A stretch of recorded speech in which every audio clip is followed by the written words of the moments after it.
Good evening. It is 5:30 p.m. and I am calling to order this regular meeting of the Fargo Board of Education.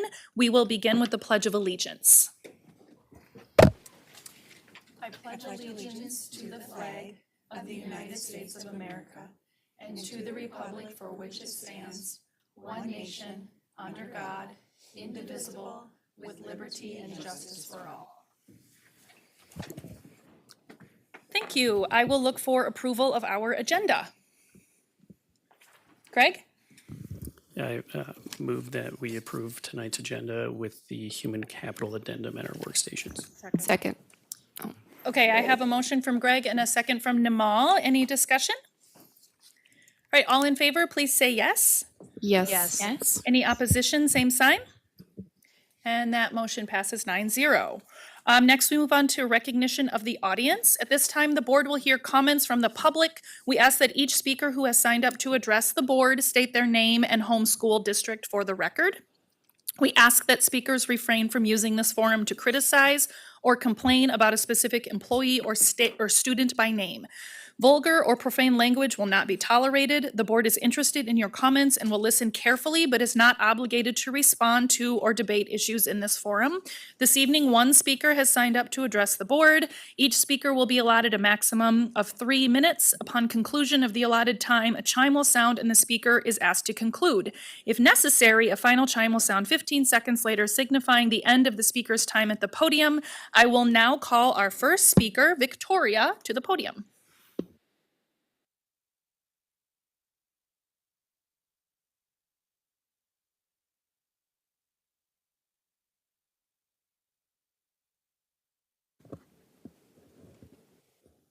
Madam President, member of the board, my name is Victoria. You guys probably know what I'm here for. First, I want to say congratulations to all our graduates this year. It was really amazing. It was good to see you, Nikki. She had the chance to shake my baby's hand. He's going to college. So our Back to School Connect 3.0, it's happening again this year. Last year was amazing. The weather was not the greatest, but the turnout was amazing. We were not expecting people to come out with the bad weather, rain and wind and everything, but we had a huge turnout. We had people lined up. And so this year we're really excited to have new partners that's joining us. We have Boys and Girls Club that's going to join us. We have Lumina, we have North Dakota Federation, and we have Mental Health America. So we have a very huge partners this year, and that's the whole thing about our Back to School, is about working with those collaborative partners and really providing those resources for those kids. The Red Cross is joining us again this year. We're very, very excited. Last year, they were able to provide 120 fire alarms and actually able to go into the people's homes and install it. They signed up there. So this event is not just event. This is really truly about connecting family to the resources and really be able to do a follow through after they receive the resources. Pediatric partner was able to do assessment on some kids there, and those kids were able to afterwards go actually get, therapy and all that stuff. So this is not just one thing that we do, just come in and get a backpack. No, we want to give you the backpack. We want to connect you with the resources. We want to build that relationship and teamwork, and just really, the energy is just so amazing. And we're very, very excited this year to have amazing collaborative partners joining us. We're still providing all the resources we have, we did last year. We provide a lot of shoes, clothes, backpacks, haircuts, you name it, The only thing we have this year that is going to be a little different, we're not going to share until close to that day, is something very unique. We have some very unique things that we're going to do that we think families are going to enjoy it. And we collect data. That's one of the key things we do with this, is collect data, and then we go back and we see what is it that we can do different. And I'm so grateful for Missy and the teamwork we work with the Fargo Public School. Our biggest concern was we did not reach as much as Native American community the first year when we did this. Last year, working with the school, working with the Boys Girls Club, and really with our collaborative partners, we're able to meet that numbers we wanted to see, the increase last year for the Native Americans coming out. So we want to do the same thing this year, and hopefully we can see more of that. So that, there's always something new, and we always reach out to our collaborative partners.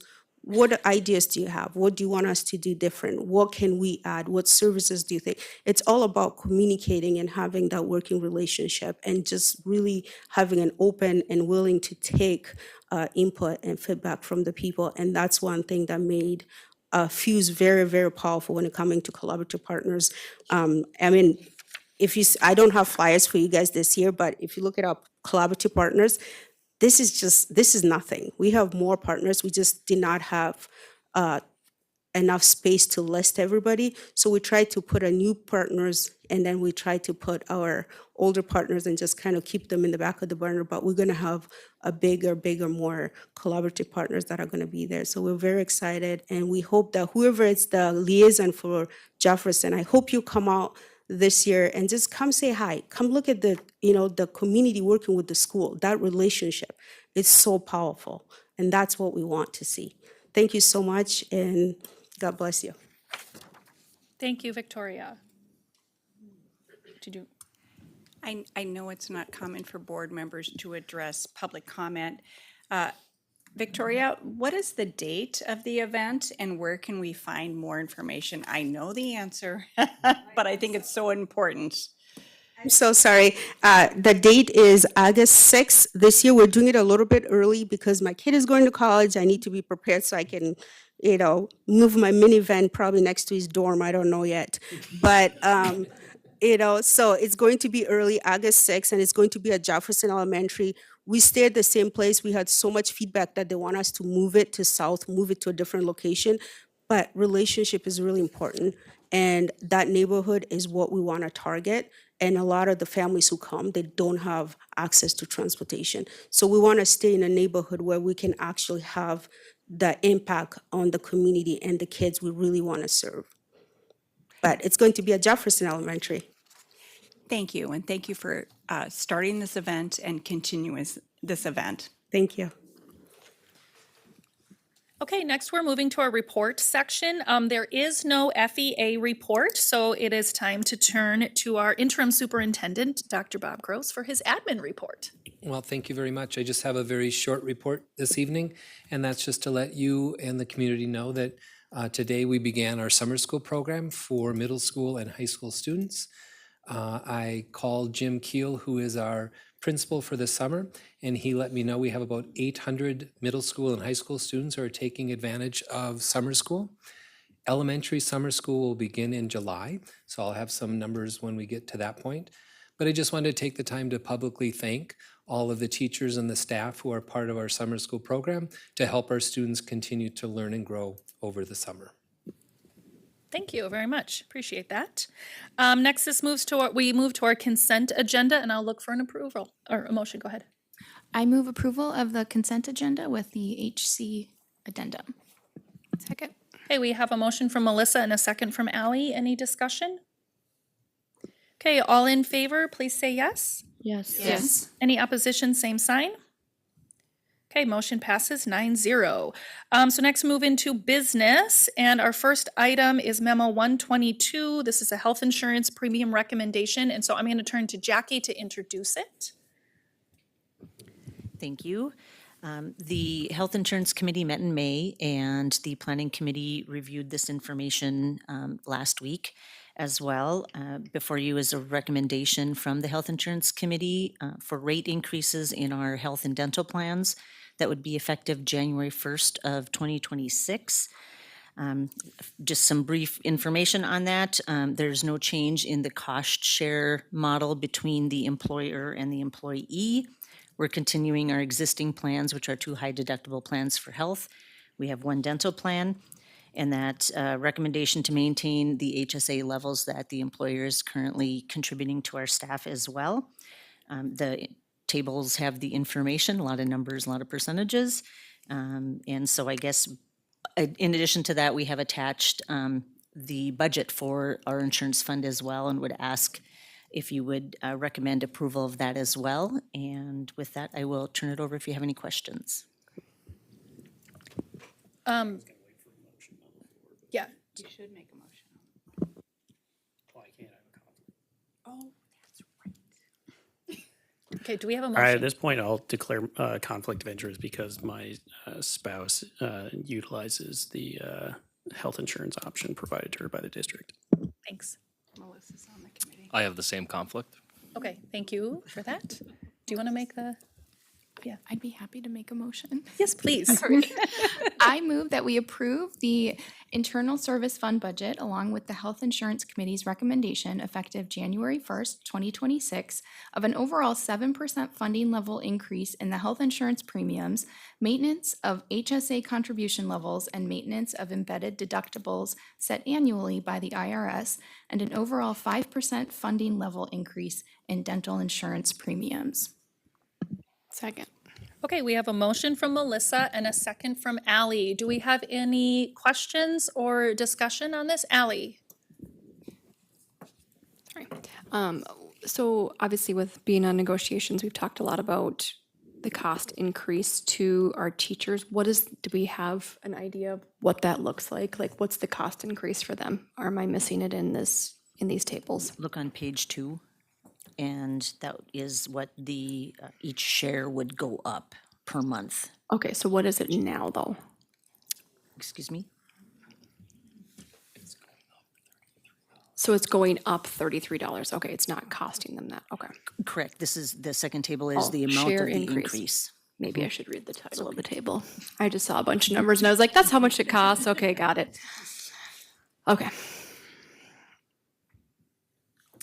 Okay, do you have further I questions do or have comments? just one other further question, sorry. So obviously, anytime we have an increase, that furthers the salary conversation that we are deep in the weeds on.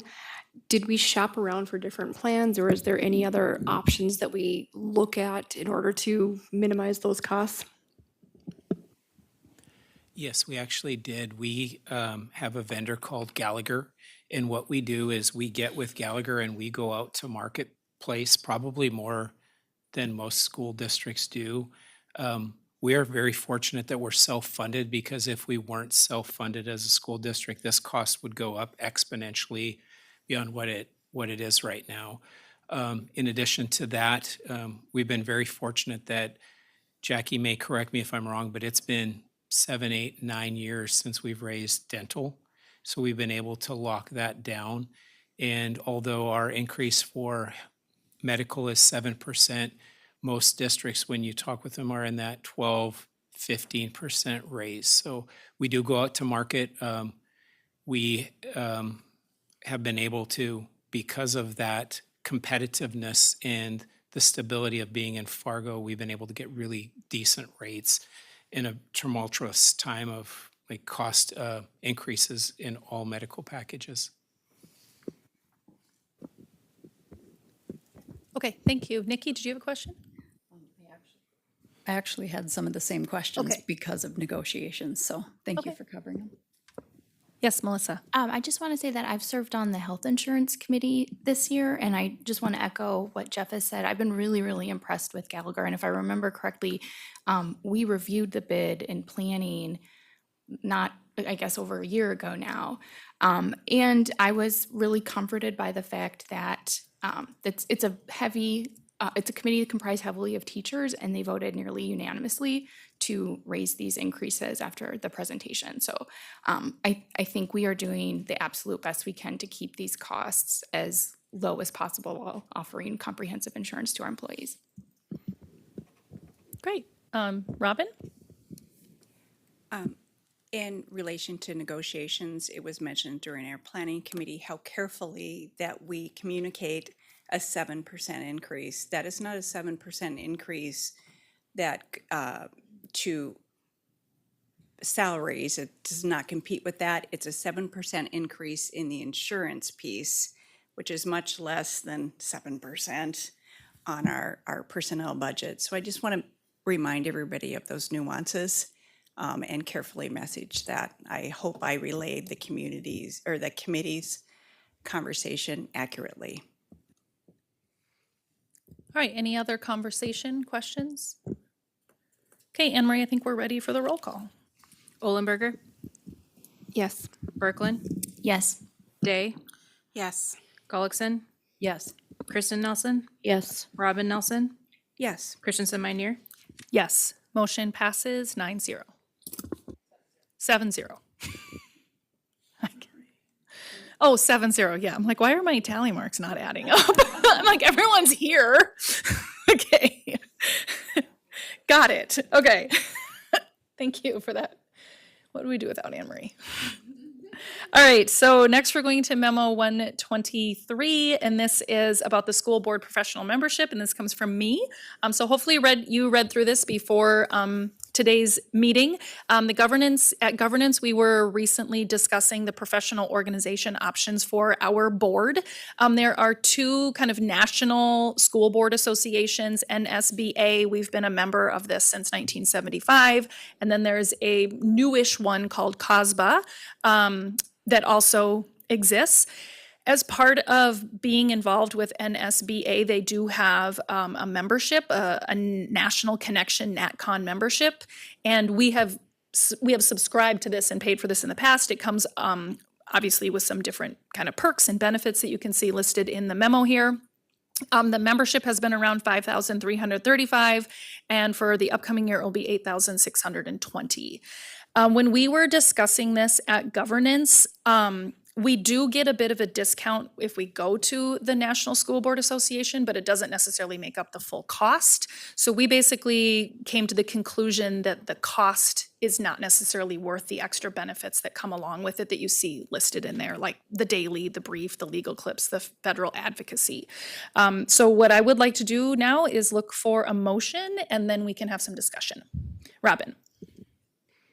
I'd like to make a motion that the board end the NSBA National Connection membership as of June 30th, 2025. Second. Okay, so we have a motion from Robin and we have a second from Ally. Do we have any comments or questions about this particular recommendation? Nimal? Yes, I do. Thank you.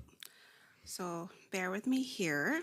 So as I was looking at it today, I respectfully urge the board not to end the Fargo public school membership with a national I-Road mine. With the National School Board Associations,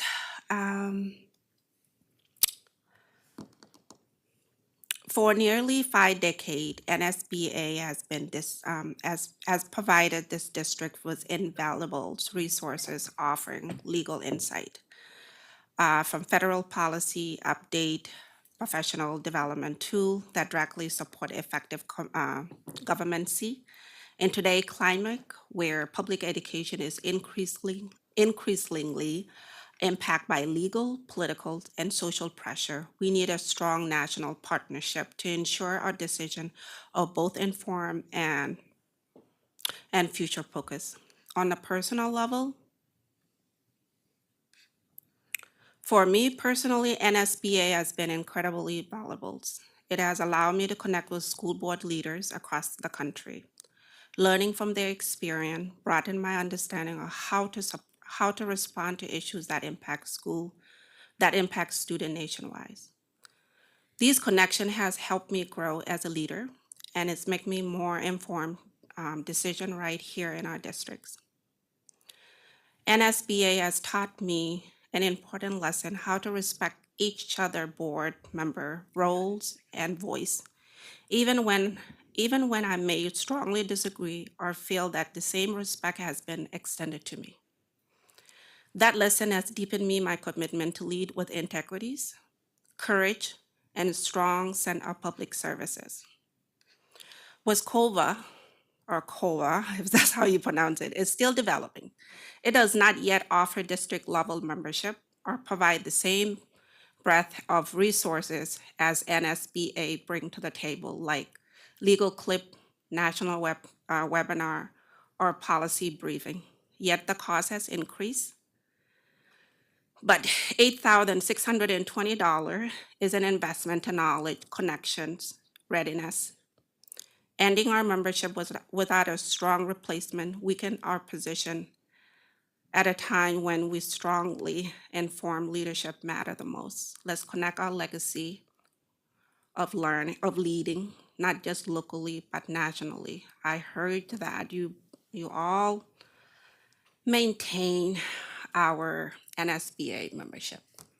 Okay, thank you for your comments, Damal. One thing I want to clarify is we can still attend the conference, and that is not something that we are planning to withdraw from. So it would, what we would be refraining from is the NatCon membership that would bring the ASBJ briefing, the legal clips of federal advocacy. So I just want to make sure that that's clear before we vote. Well, I'm glad that you made a strong point on that, and but I just think that I hope that there's a lot to look into this, and Okay. it's so crucial. Thank you. I appreciate your comments. Any other? Go ahead, Robin. Yeah, there's a bit of history here that began in September of 2021 due to some national responses by NSBA leadership that was not supported universally, nor did it receive approval from the NSBA body. It was quite unfortunate, and that included the executive director and president to write a letter to President Biden to ask for federal agencies to investigate threats and violence against school officials and school board members. That was during a very difficult time navigating COVID and what have you. Again, that letter started a lot of consternation, and half of the states that were members of NatCon from NSBA revoked their membership from NSBA. Therefore, a secondary national organization called COSBA, sorry, I don't have the full words for that, developed itself, and therefore we're kind of on a precipice of where the future of NSBA. There are a lot of history there, a lot of partisan political resentment. Removing our NatCon membership does not disallow us from participating in NSBA events or conventions.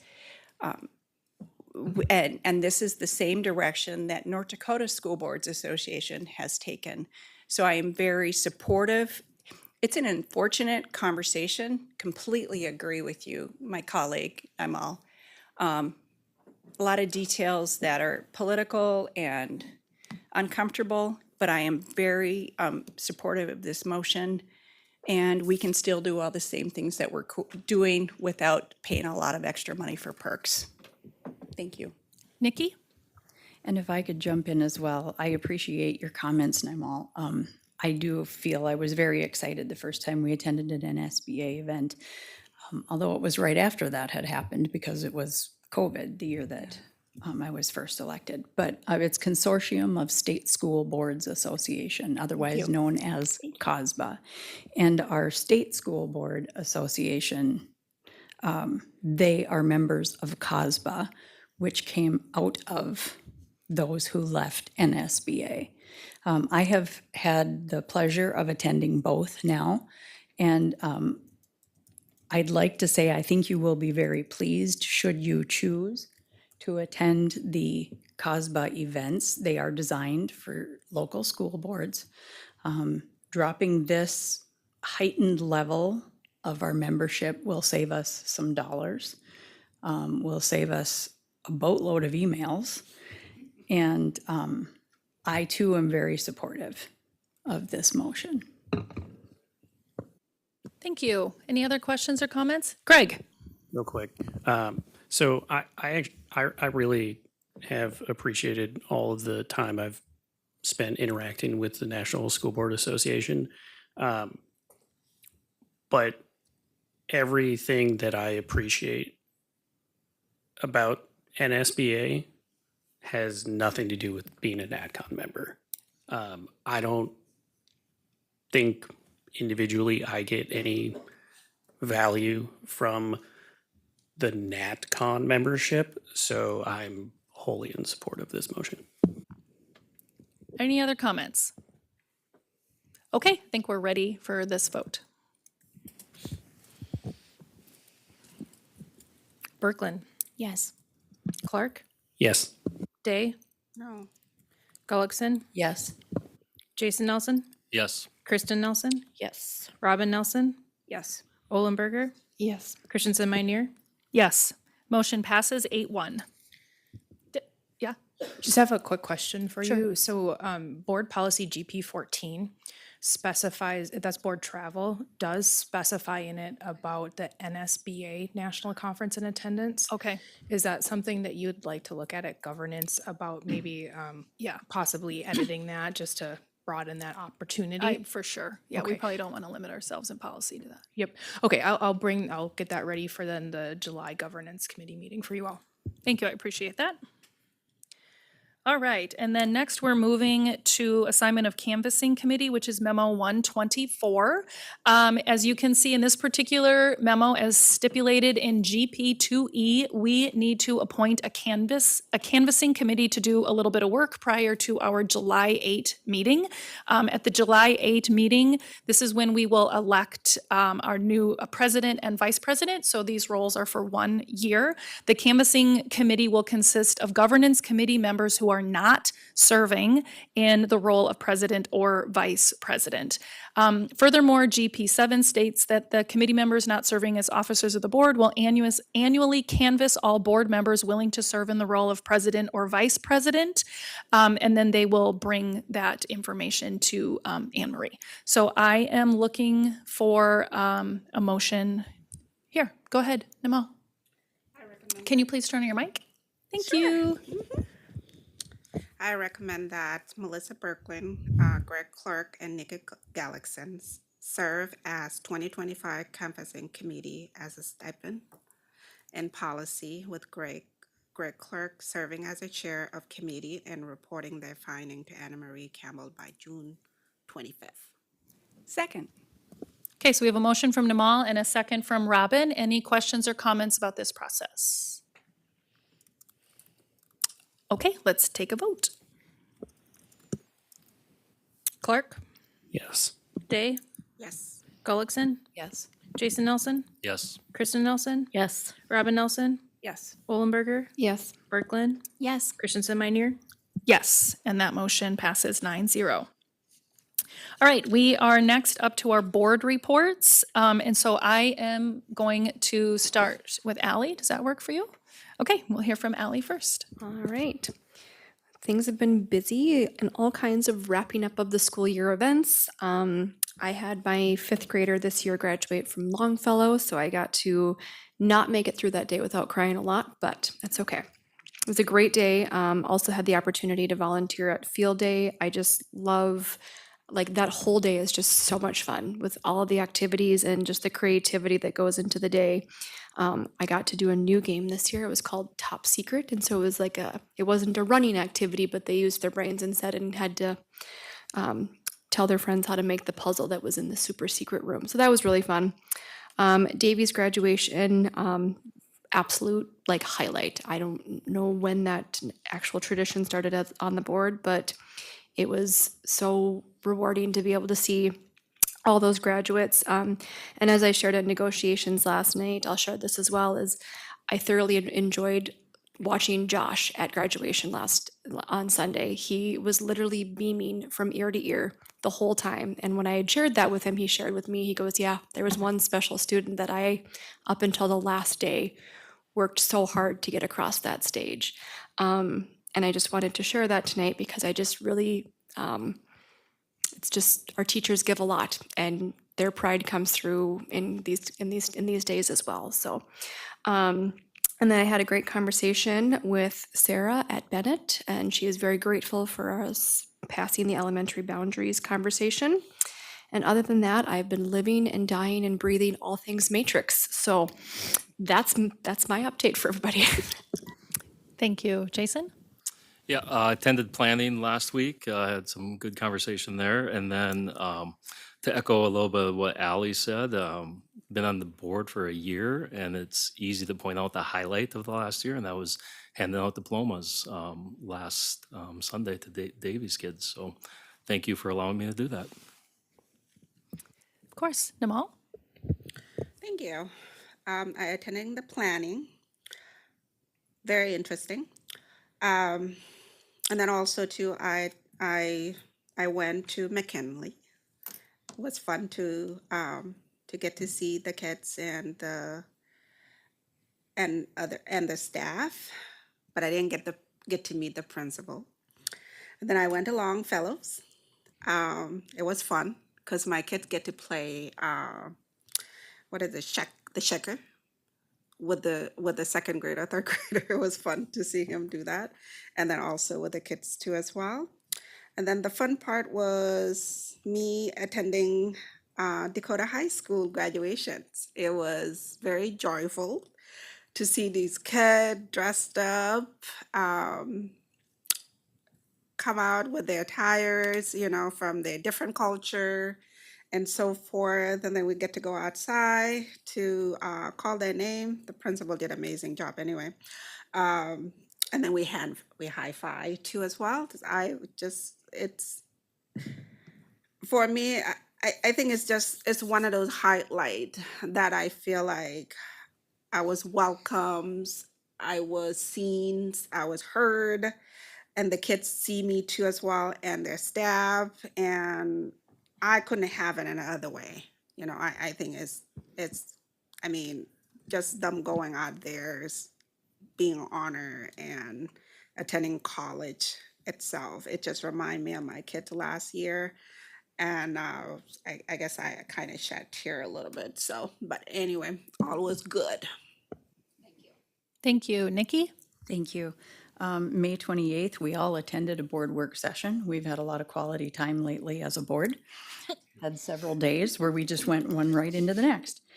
Sunday, as others have mentioned, I was very honored to partake in the South graduation.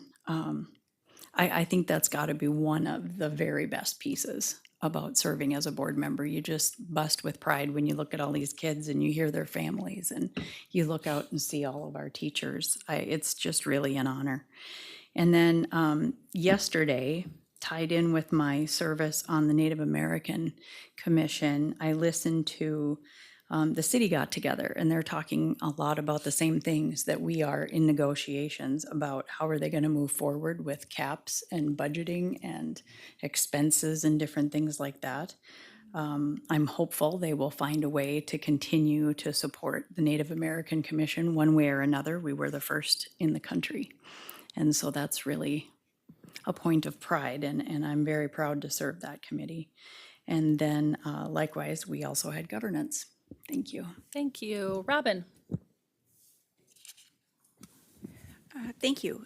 From a GAC perspective, federally, I met with partners from the National School Lunch Program. They mentioned some reports from FRAC, F-R-A-C, which is the Food Resource and Action Center. Their report shared some positive and also some concerning developments that is happening at the federal level and what is being considered. One of the positives is CEP, community eligible programs for qualifying schools will remain, consequently resulting in 100% of their students being verified as eligible for free meals. One of the concerns is coming from SNAP considerations. Being on SNAP is automatically qualifies students and families for the FNR free and reduced meal program, as well as Medicaid. So we're all watching that carefully. And SNAP and Medicaid is administered at the state level, and qualifications for both are under consideration, and it could have an indirect effect on those who qualify for free and reduced lunch. Please forgive me if I reported anything inaccurately. I'm still learning about this process. As far as my assigned school liaison, I, like others, it's the greatest honor as a school board member to hand out diplomas and shake the hands of our graduates. I had the honor of delivering diplomas at North. Of note was this is the 60th graduating class of North High. Also, this is the 19th time I have handed out diplomas to our graduates, and 18 of them have been at North High. I'm trying really hard not to share my prejudice since I attended North and my kids attended there. Enough said. It's not working. Okay. I've also, from an assigned committee liaison report, I have agreed to serve on a strategic planning team for an agency or a contracted agency at SEEK. And so I will begin on Thursday, the first of 4 3-hour meetings to talk about strategies within that organization. And in closing, I want to commend Allie for not crying while reporting her son is graduating from elementary school at Longfellow. And I would expect Katie might do the same when she talks about handing her own son his diploma at North High. So good luck, Katie. Good luck, Mama. Thanks. Greg, you're up. All right, so starting with the planning committee, we will be meeting a second time in June. We had our normal monthly meeting last week, but we will need a second one. The highlight from that for the full board is that at our July board meeting, planning will be bringing a recommendation for acting on our long-range facility plan. Almost exactly a year from the time that we adopted our long-range facility plan, we're kind of finally, we all figured out what to do with it. I attended the last couple negotiation sessions as a random citizen in the audience. It's been interesting to watch. Yeah. I attended the CBH bash that they threw to celebrate the end of the school year. I also attended the Games for Good Cardboard Arcade, the GATE program from all the elementary schools. All the kids basically create arcade games out of cardboard and random supplies. That was pretty fun, and it was hosted at Hawthorne this year. And then not to diminish Robin's 19 or majority of times going to North, I have a 100% record of being at Dakota High School, or at least at the Agassiz building. Once I got to hand out diplomas for Dakota High School, and twice I got to hand them out for the GED graduation.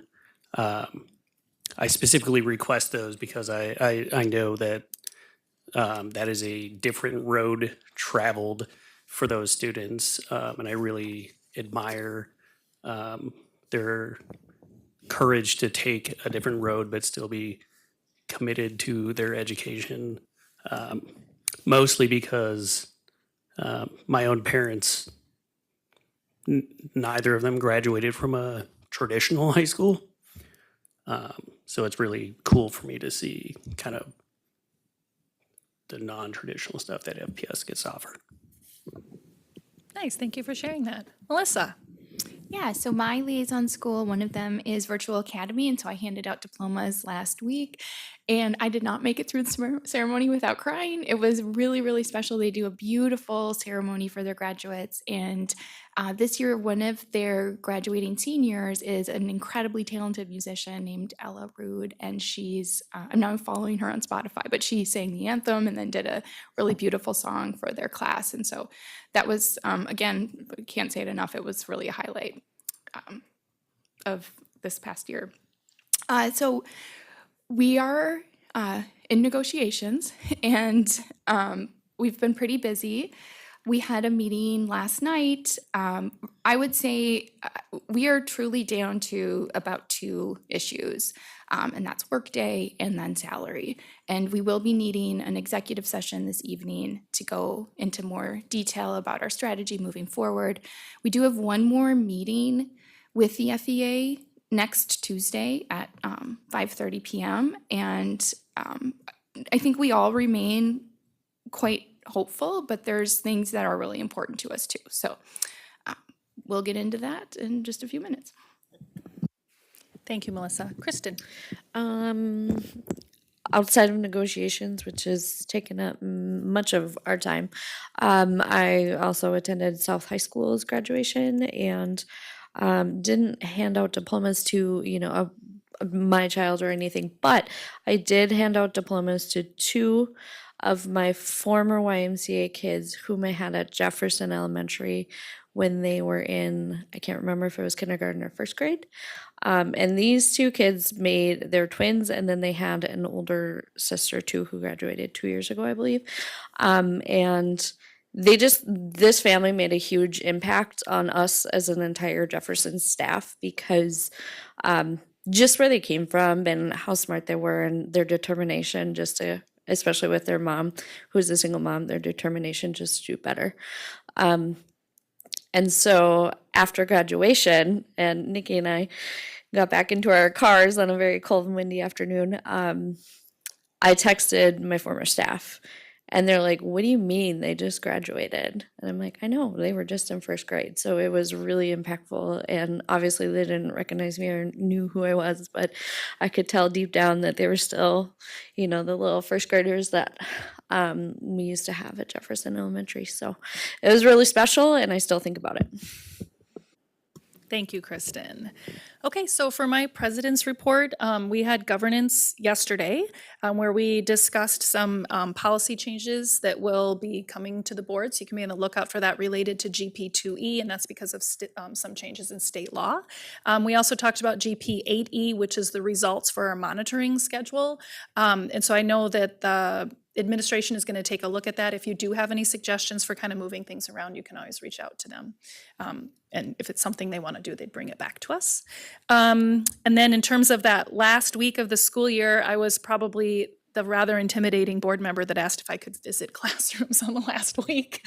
But fortunately, I was welcomed. And so I spent a little bit of time in Clara Barton, where I saw a student choose karaoke as her prize for earning up a certain number of points. So that was really cool to get to listen to her sing.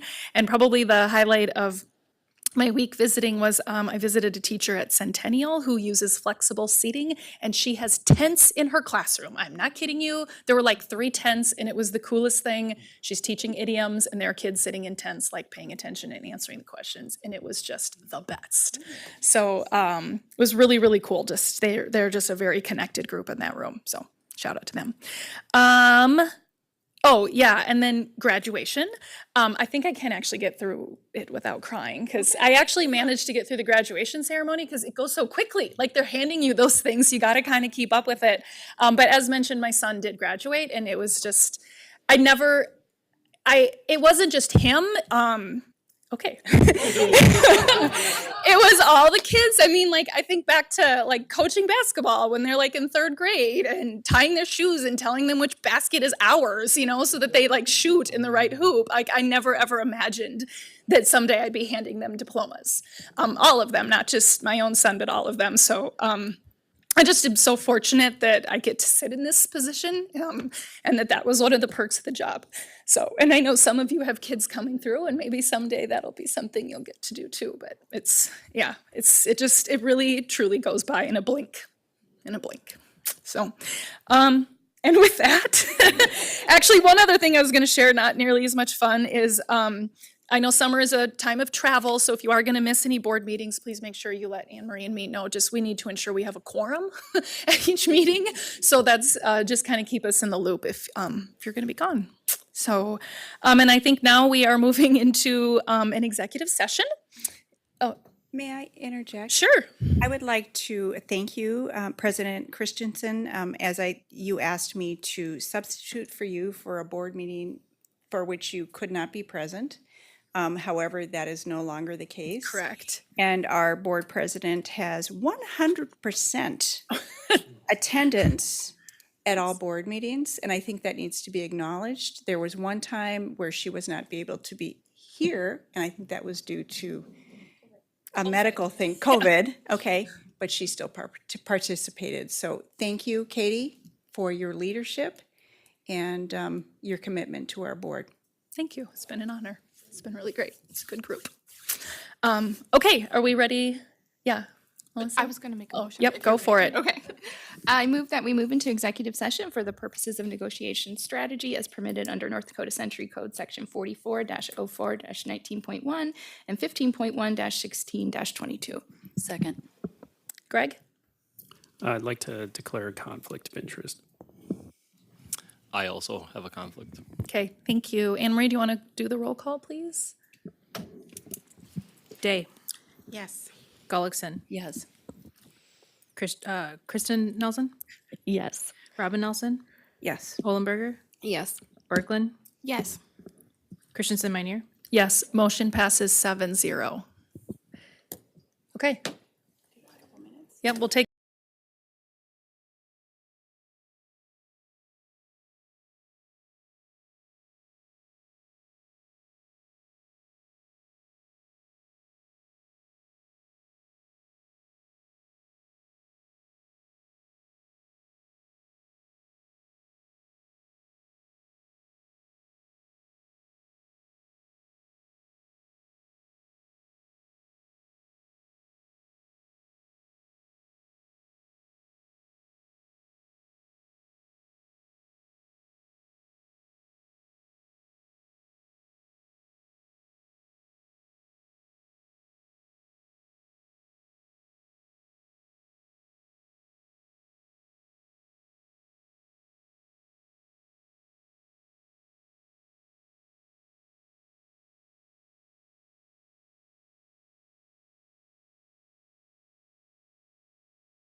Are back into our regular meeting right now. I'm going to affirm our next regular meeting date, which is June 24th. It is now 7:08 PM and this meeting is adjourned.